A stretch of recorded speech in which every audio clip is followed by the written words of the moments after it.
Ezt a számot Ibrányból küldik a világ legjobb anyukájának, a Reninek a 33. születésnapjára. A két lánya, a Catherine és a Daja, a férje a Robika, és nem utolsó sorban a Reni szülei, az Árpi és a Juló, és kívánnak neki nagyon boldog születésnapot, erőt, egészséget, boldogságot és gazdagságot, hosszú életet, éljen még vagy 1000 évig, és köszönik, hogy van nekik, és nagyon szeretik. Legyetek szerencsések! Egy szó elég, már tudjuk rég,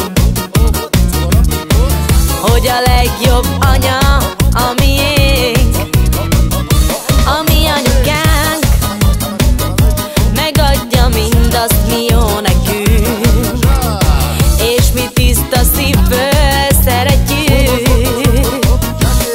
Az övé a legnagyobb tisztelet, ami jár. Boldog születésnapot, édesanyám, legyen hosszú az életed. Anyánk, ezt kívánjuk neked. A te két szemed, az nekünk a fény, mihez 1000 csillag is kevés.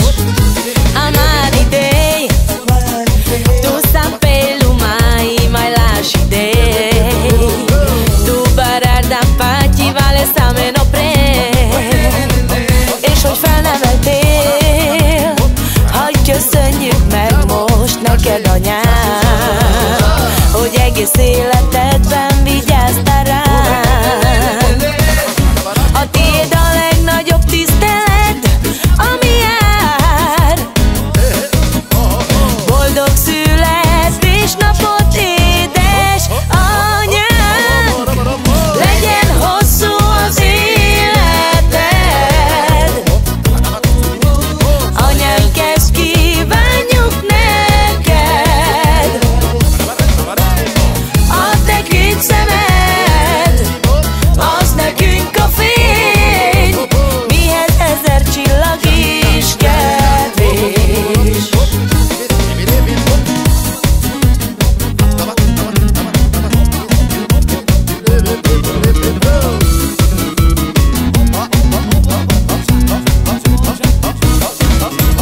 Que ya nas fitulos, ya